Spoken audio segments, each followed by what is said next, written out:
ang magsisilbi pong prosecutors dito, base syempre sa rules, sa mga viewers natin, no?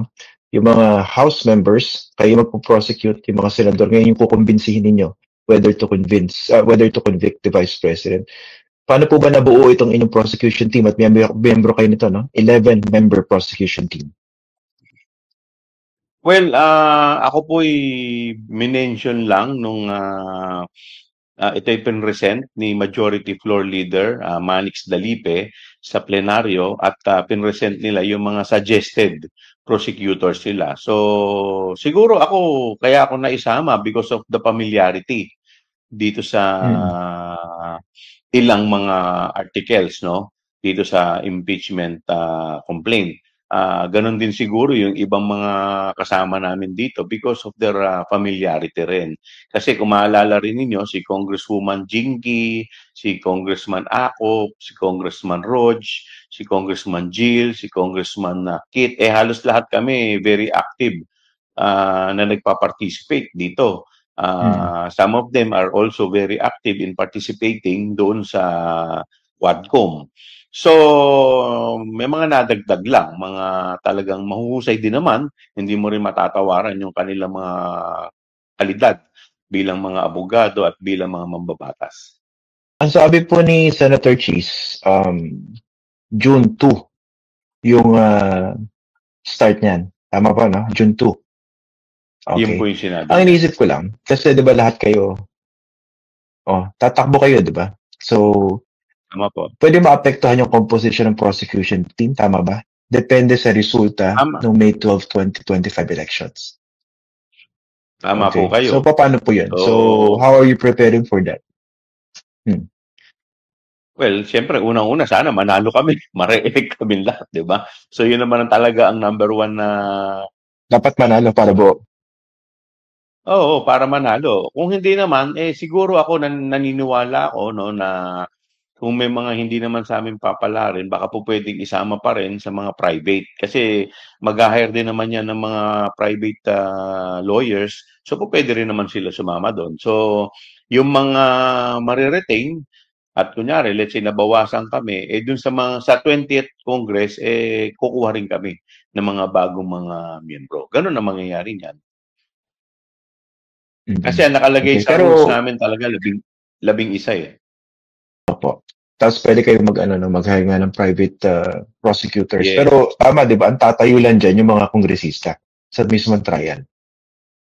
Hindi naman. May mga, kasi kung makikita natin din sa mga ibang mga trials, marami rin mga tumayo na mga private lawyer. So, magtutulong-tulong yan. Ang ina-expect natin dito, syempre, bubuo rin yung Vice President na kanya sariling defense team na medyo matinding dating. No? Before bago yung impeachment, I think the former president, tama ba, volunteered to lawyer for his daughter. Isa ba yun sa mga pinaghahandaan nyo kung sakasakali? Well, to be honest with you, hindi pa namin napag-uusapan yun. Nung kami ay nag-meeting, parang ang inano lang namin is yung team muna namin. Diba? So, kung sino ang hawak sa mga admin, sa media, sa ganon. So, basically, puro ano pa lang naman, preliminaries pa lang. Tapos, syempre, mga konting mga possible na mga issues.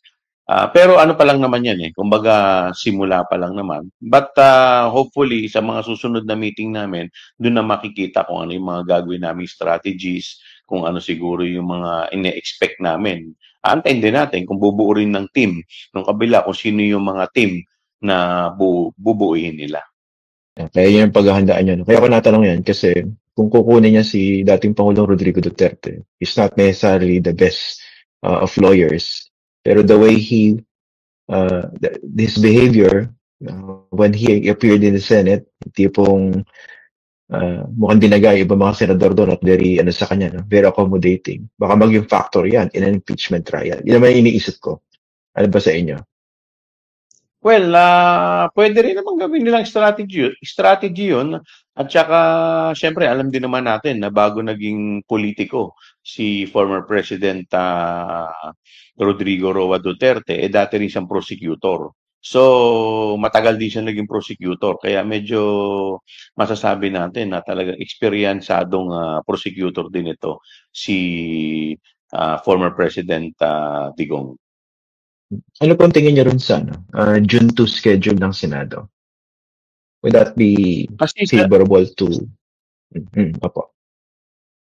sa June 2 kasi doon magre-resume ang hindi lang ang Senado pati ang Congress, no, ang lower house. So, kaya yun ang sinasabi ni ah, ah, Senate President Chis Escudero. Pero kung babasahin natin ang konstitusyon, may nakalagay kasi doon shall forthwith eh. So when you say the word Yun nga. shall, ibig sabihin nun mandatory, hindi yan optional, 'di ba? When you say forthwith, ano ba ibig sabihin ng forthwith? Immediately. Ibig sabihin dapat agad-agad. So ewan ko kung paano nila ipapaliwanag yung ganitong explanation. But of course, syempre, Yun nga yung tatanong nire-respeto ko sa inyo. natin kung ano man ang magiging opinion ng ating mga senador at lalong-lalo na po ang Senate President. Yun nga po. Pero yun din yung I was wondering about it eh. Kasi nga, ito yung binabanggit ni Congressman, yung sa Constitution, Section 3, Paragraph 4, Article 11. Tama po, no? Trial by the Senate shall forthwith proceed.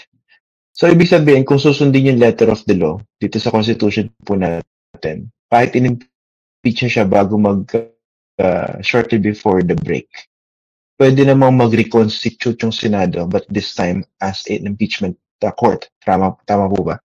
Kung susundin ito. Tama po. Tama po. Kasi hindi naman sila regular Senate eh. So, ito, special itong session na to. Ito nga yung impeachment court.